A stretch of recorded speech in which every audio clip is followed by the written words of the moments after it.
Tonight, it's the tip-off we have been waiting for. The San Antonio Spurs, Dallas Mavericks will square off at 8:30 inside the newly named Frost Bank Center to start the season for both teams. And literally, the nation will be watching the newest sensation, Victor Wembanyama, since the game will be broadcast tonight on ESPN. He's the most anticipated Spurs player since Tim Duncan. We got a glimpse of his greatness with some incredible plays and what the future holds for the Spurs during the preseason. But now it's time to put it all to work. All that preparation for Wemby and the Spurs. He's excited. You know, I've just learned so much ever since I came here. In offense, of course, for the set plays and the principles of the game. But in defense, I've played a role that I had never had before, you know. And I really love it. I love learning, and I've learned just so much, experiencing so much new stuff, even just at practice, that I'm really, really excited, and it's promising. I think we've learned quicker than I expected. All right, the Texas Rangers headed back to the World Series for the first time in 12 years. They will be playing for their first World Series title. This is their third trip to the big show, and they are hitting the cover off the ball, especially Adolis Garcia, the ALCS MVP, led the way for the Texas Rangers during the series against Houston. Along the way, he set records for RBIs, hit I don't know how many home runs, a bunch of them. He had 15 RBIs. Now we know who they're going to face. They get to face the Arizona Diamondbacks because they beat the Philadelphia Phillies last night 4-2. So that will be a very interesting World Series. The first game will be Friday night in Arlington. But in the meantime, the Spurs season openers tonight. Now, at 5 o'clock, we've got Spurs coverage. At 6 o'clock, we've got Spurs coverage. At 6:30, we've got an entire pregame special for you. You're going to see the court. You're going to see inside the Frost Bank Center at 6:30 to 7. Okay. And then from 7:30 to 8, we're going to be live streaming as people line up, get ready to come in, and we'll be in the fan shop. We'll be on the court again. So we've got this whole thing covered for you, all the excitement that you ever wanted. If you can't make it to the Frost Bank Center, I'm keeping working on this Frost Bank Center. He's giving you a behind-the-scenes look. So we're going to give you some behind the scenes. We're going to get you ready. So, Spurs fashion. Don't forget about that. There's going to be lots of that. Yeah, we'll be in the fan shop to show you some more stuff that Max wasn't wearing. There's got to be some stuff out there. He had layers on today. So, we're excited. We're fired up. It's Wemby Wednesday. Woo! Let's go. All right. We have lots more to come new today at 5. Leaf blowers are a convenient way to keep your yard clean and pristine. With so many different ones on the market, which one is best for you? We break down which brands and models can help you get the job done faster and easier today at 5 after Entertainment Tonight. Republicans have chosen Congressman Mike Johnson of Louisiana as their latest nominee for House Speaker. Johnson is facing a floor vote today. Matter of fact, that vote is going on as we speak in the Capitol. He is the fourth candidate Republicans nominated to replace Kevin McCarthy. Johnson's nomination came just hours after an earlier pick. Congressman Tom Emmer of Minnesota dropped out amid opposition from former President Donald Trump. The Republican majority has been without a speaker for 3 weeks and is desperate to end the chaos and get back to work. Johnson had no opposition on a private tally. However, there were many that were absent. Johnson will need almost all Republicans to win the gavel in a floor vote. We'll let you know how that comes out here in just a few minutes. Obamacare will get more expensive next year. The cost of the silver plan on the Federal Affordable Care Act exchange will increase 4% in 2024. That matches the increase from this year. But most people should be able to avoid those rising costs through government subsidies. About 80% of enrollees should be able to find a plan for $10 or less a month. Open enrollment launches November 1st. However, people can start comparing plans today. If you have federal student loans, you might want to check your account. About 305,000 borrowers have been told the wrong amount to pay. That includes people seeing numbers higher than what they owe each month. The Department of Education says it's working with servicers to fix the problem. It says impacted borrowers will not have to pay until the issue is resolved. This affects about 1% of borrowers as payments have resumed post-pandemic. To check your loan, you can use the simulator at studentaid.gov. Outside with live cam, 81 degrees. We know changes are on the way, Justin. What should people do right now and prepare? Well, we've got some showers out there at this hour. We're going to be watching for some of that rain train to work in a little bit later tonight. Some thunderstorms possible. I don't think we're going to see just a ton of severe weather or anything like that, but a couple strong storms. We certainly can't rule that out. I want to show you the satellite and radar. A lot of clouds. So just like the last couple of days, we're going to see the potential for very little sun, and so that means that the temperatures will be held in check. But this is what we're watching, these showers and storms out west. You see quite a bit of it, Del Rio, Eagle Pass up to Junction and Rock Springs. And this broken line is just not moving very much, so the threat for heavy rain, especially in this area here, is going to exist throughout the afternoon, something we'll be watching closely. As for San Antonio, we're going to have to wait for that line to get a little bit closer, but I think as we get into tonight and tomorrow morning, we could see some of these showers and storms even around here. 78 right now with cloud cover. 77 in Kerrville, 82 Hondo. You see some of the rain cooled air there around Junction. 68. Most places will get into the 80s today, and several places already have. Kennedy at 87 with a little bit of sun there. And some 80s across Bexar County despite the cloud cover. Rain chances today, they do build. As we get into tonight, we're talking about a 60% chance of rain, 10 o'clock through midnight. And then, of course, the other big story, what's going to happen Sunday into Monday. Sunday, we're in the 80s. Cold front comes through, 40s on Monday. It's not a joke, not a typo. Jackets will be necessary. Umbrellas will be necessary. Not only that, guys, wind chills in the 30s potentially on Monday, if you can believe that. Wow. Okay. All right, we'll be tracking that. Thanks, Justin. Now to the latest on the special counsel Jack Smith's federal prosecution of former President Trump on election interference charges. Trump's former chief of staff, Mark Meadows, was granted immunity to testify before the grand jury. ABC Rena Roy explains all this comes as prosecutors continue building their case. A significant development in Trump's worsening legal woes. Sources telling ABC News Trump's former chief of staff, Mark Meadows, has spoken with special counsel Jack Smith's team of prosecutors at least 3 times this year prior to Trump's indictment in the case, including before a federal grand jury after Smith granted Meadows immunity to testify under oath. The sources say Meadows told federal prosecutors Trump was being dishonest when claiming victory on election night because the final results had not come in yet. Though Meadows did tell prosecutors he never heard Trump admit he lost the election, sources told ABC News. Those sources also tell ABC Meadows walked back some of what he wrote in his book when he falsely said that the election was stolen, rigged, and that there was actual evidence of election fraud right there in plain sight. The sources say Meadows told the special counsel he saw no evidence of fraud that would have changed the outcome of the election. Meadows also told them he agrees with a government assessment that the 2020 presidential election was the most secure election in U.S. history. A Trump spokesperson responding, saying in part, wrongful, unethical leaks throughout these Biden witch hunts only underscore how detrimental these empty cases are to our democracy. Meanwhile, in Georgia, let's go on the record with 23 SC 188. Former Trump campaign lawyer Jenna Ellis in tears, pleading guilty to her role in the sprawling racketeering case, agreeing to cooperate with prosecutors and take the stand against the other defendants, including Trump. If I knew then what I know now, I would have declined to represent Donald Trump in these post-election challenges. And in New York, Trump's former lawyer and fixer, Michael Cohen, took the stand in a civil trial that could force Trump to pay $250 million for allegedly inflating the net worth of his assets. It was the first time the two men had seen each other in 5 years. Heck of a reunion. Cohen testified he had to reverse engineer Trump's financial statements to make Trump seem arbitrarily wealthier than he actually was. Cohen is back on the stand today, being aggressively cross-examined by Trump's lawyers. Rena Roy, ABC News, New York.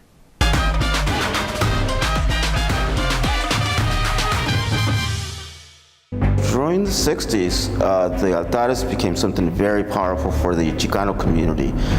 Many of our Chicanos were being killed in Vietnam. For example, in just Edgewood School District alone, over 55 were killed in Vietnam. And that's not even including the rest of the west side or the south side or the rest of the southwest. And so the altares in the homes became a very powerful, very personal. My two older brothers went to Vietnam, and my cousin didn't come back. On the west side, one of the manifestations that that is particularly beautiful and powerful is the conflation, if you will, of military service among Latino, mostly men in the earlier days, who die in service, in the military service, serving the U.S. I believe that that conflation of military and Day of the Dead is unique to San Antonio. So basically, during the Vietnam War, the altares took on a very strong and passionate altar that was cultura at its finest.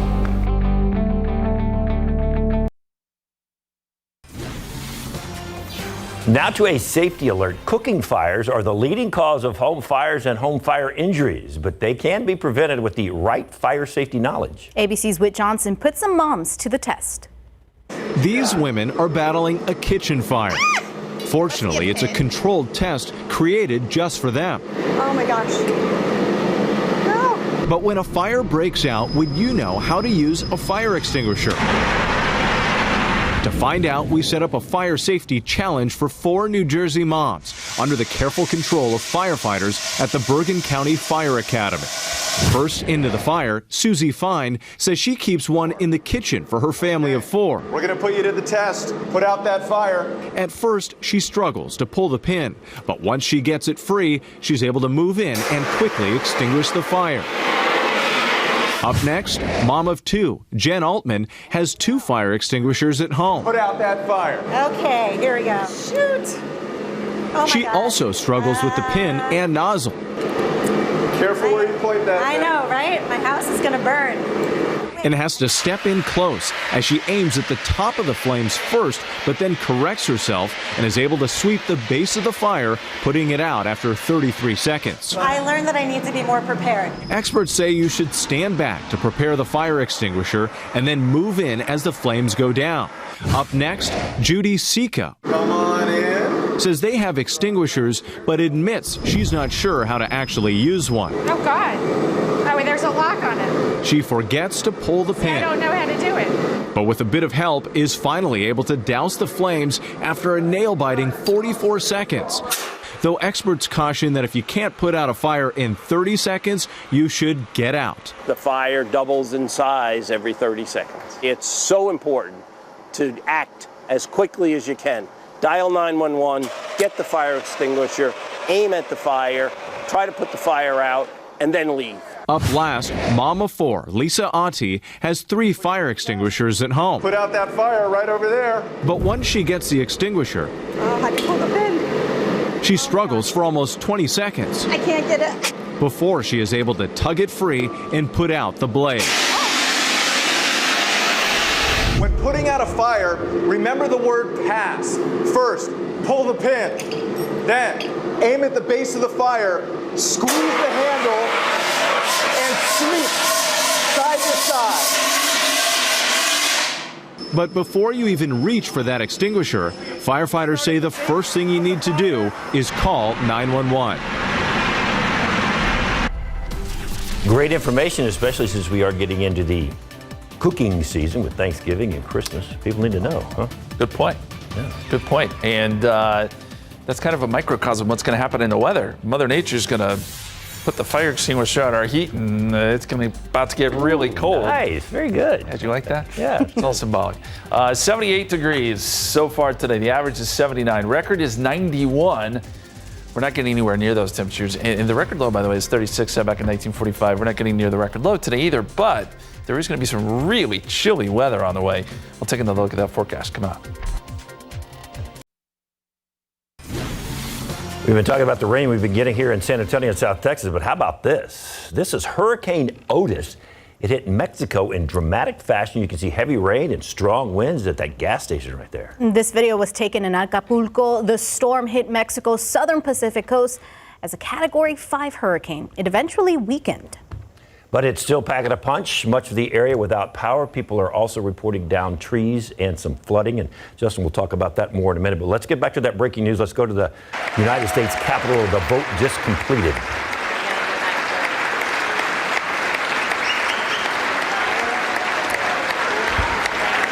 All right, you can see the Everybody seems to be standing and clapping, which is probably good news for Mike Johnson. Matter of fact, he got 218 votes. He needed 217 to get the speakership. So there's the new Speaker of the House, Mike Johnson from Louisiana. The clerk will now call the names of the members who did not answer the first call of the roll. Byer. Jeffries.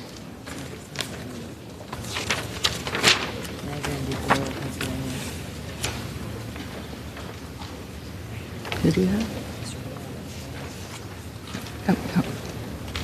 Yeah, I think they're just going through some procedural stuff right Boyle now. of But Pennsylvania. once again, Mike Johnson from Louisiana has Boyle been of Pennsylvania. selected as the next Speaker of the House of Representatives for the Republicans. That's a developing story. We're going to have more on KSAT12. But back here at home, Justin, we're seeing a lot of developments, but we also saw that hurricane just develop really quickly. Yeah, just before that vote, you saw there what we were seeing in Acapulco. We're still waiting on some of the damage video to come out. I have a feeling it's not going to be great. This hurricane, just incredible. It went from being a tropical storm yesterday to a Category 5 storm in less than 12 hours. That just does not happen. This was a massive storm that made a direct hit on a populated area there on the west coast of Mexico. And unfortunately, I think it's not going to be a good situation here. We're still learning what the damage is looking like. But yes, this developed very quickly. Now it's already fallen apart, which is also pretty incredible.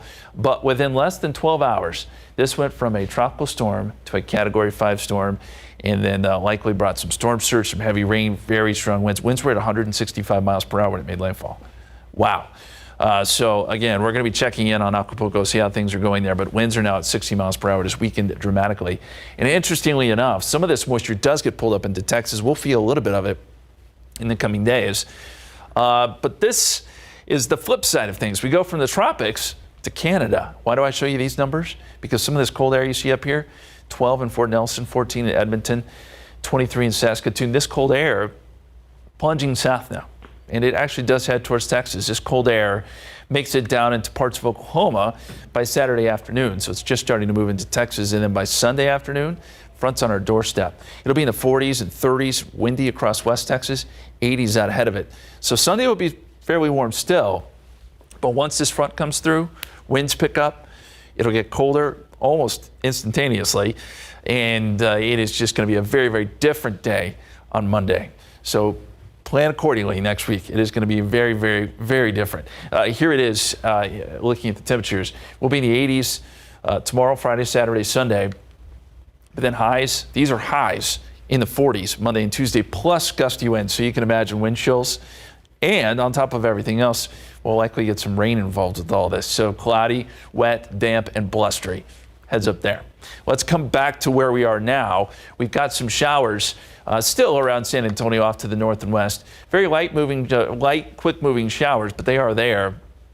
And then as you go out west, that's where we have the more steady rain that's been pretty consistent most of the morning, still there around Rock Springs.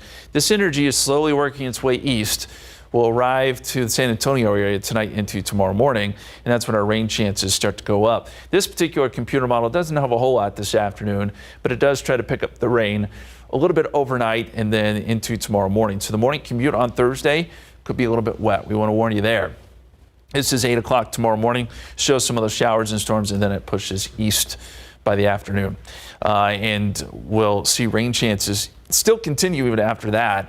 And I do want to say that there is a threat for some hail and gusty winds with some stronger storms, maybe across the hill country. But I think flooding is the biggest issue if we're going to have any today.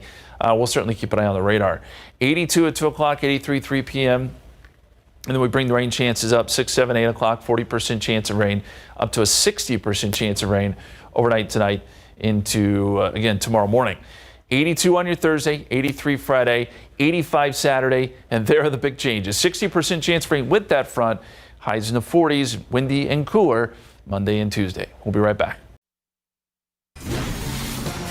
Welcome back. We know there's a lot of energy for the Spurs today. Pretty exciting to get downtown. Where are you? Outside? And where are you? Yep. We're outside because wait to see what we're cooking up out here. But first of all, where is the center of the universe today? Out there at the Frostbank Center, and that's where Jen is. Hey, Jen. That's right. We're here at the Spurs fan shop here at the Frost Bank Center, and tip-off tonight is 8:30. But let me tell you, the energy in the city right now, we are all very pumped, and I'll give you a preview of what fans will get tonight. Local artist Ray Scarborough. Look at that. I'm loving this shirt already. I have RJ joining me here in a minute, Mike. We're really excited. Stay tuned. And speaking of t-shirts, we have a local t-shirt shop. Yeah, all about Wemby, and that's how you can show your Spurs spirit. Let us know. Scan that QR code. Okay, it is all about that 7'4" gentleman from France. And James Carroll from Wienerville is here, and his tribute to Wemby is... We got a 7'4" surprise that exudes Spurs spirit. Look at this. Yeah, we are going to be decking this out in everything they like to put on dogs over there in France. Also, we have got a new dog training area, and we are going to have some really great pups and show you all about that. But yeah, go Spurs go. That and a lot more on SA Live.